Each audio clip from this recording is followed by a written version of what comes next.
अस्सलाम वालेकुम। कैसे हैं आप सब? उम्मीद करती हूँ कि सब खैरियत से होंगे। आज मैं आपके साथ बड़ी मुफ़ीद टोटके शेयर करने जा रही हूँ। उम्मीद है कि आपको ये टोटके पसंद आएंगे। वीडियो को पूरा वॉच करने के बाद चैनल को सब्सक्राइब लाजमी कर दें। शीशे के बर्तन में गर्म दूध या पानी डालने से पहले इसमें 1 चम्मच डाल दें तो इस तरह बर्तन नहीं टूटेंगे। लीमू को ताज़ा और रसीला रखने के लिए लीमू को किसी बर्तन में रख कर ऊपर से नमक डाल दें।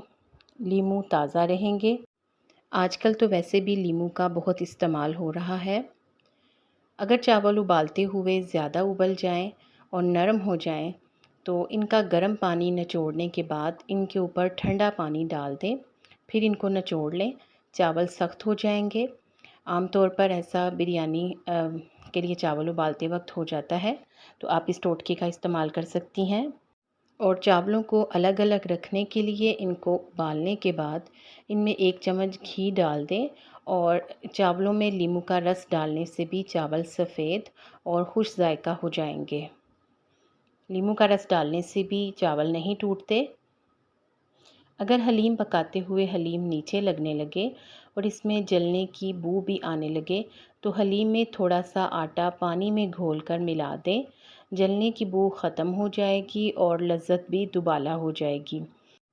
प्लास्टिक के बर्तन जो रोज़ाना इस्तेमाल होते हैं उनमें सालन के दाग लग जाते हैं, तो हल्दी के दाग दूर करने के लिए बेसन से रगड़कर इनको धोएं। दाग साफ़ हो जाएंगे। इसके अलावा आलू कीमा सबका ही फेवरेट होता है। आलू कीमा जब पकाएं तो उतारने से पहले इसमें हरा धनिया काट कर डाल दें, तो खाने में मसालेदार बिरयानी की सी खुशबू आएगी।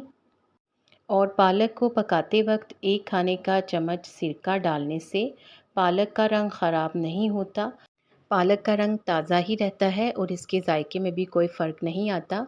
और ज़ीरे को हमेशा भून कर रखें ताकि कीड़ा ना लगे, क्योंकि भूनने से इसके अंदर सारी नमी ख़त्म हो जाती है और कीड़ा लगने का चांस भी ख़त्म हो जाता है। नीम के सूखे पत्ते जलाने से मक्खियाँ और मच्छर भाग जाते हैं।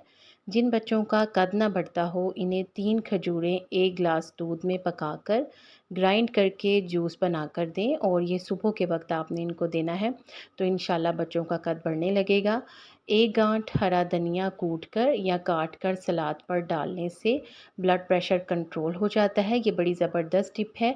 जिनका ब्लड प्रेशर हाई हो जाता है और गर्मी के मौसम में इसका ज़रूर इस्तेमाल करें।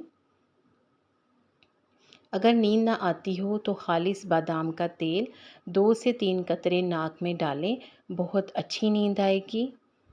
पालक के बारे में एक और टोटका है। पालक को हम जब उबालते हैं तो उसमें 1 चम्मच अगर मीठा सोडा डाल दें तो इससे पालक की रंगत और जायके में फ़र्क नहीं आता। और चिकन टिक्का पर मसाला लगाकर चिकन टिक्का को फ्रीज़ कर दें और जब पेश करने हो तो 1 घंटा पहले फ्रीज़र से निकाल कर बाहर रख दें। फिर इनको सीखों पर लगाकर सेक लें तो ये ज़्यादा मज़ेदार हो जाएंगे। अगर आप बारबेक्यू कर रहे हैं तो आप चिकन को 1 दिन पहले ही मसाला लगाकर फ्रीज़र में रख लें और सुबह उसको बनाएं तो इस तरह वो बड़े मज़ेदार बनेंगे। कालीन पर अगर चाय गिर जाए तो इस पर फ़ौरन नमक छिड़क दें। खुश्क होने पर गीले कपड़े से साफ़ कर लें, दाग ख़त्म हो जाएगा। और दही जमाना हो तो जितना दूध हो इसमें से आधा दूध तेज़ गरम कर लें और बाकी ठंडा रखें। फिर जिस बर्तन में दही जमाना हो इसमें ठंडा और गर्म दूध दोनों ही डालें और साथ में थोड़ी सी दही मिलाकर किसी गर्म जगह पर रख दें। दही मिनटों में जम जाएगा। मज़ीद टिप्स के लिए वीडियो को लाइक और चैनल को सब्सक्राइब कर दें। शुक्रिया।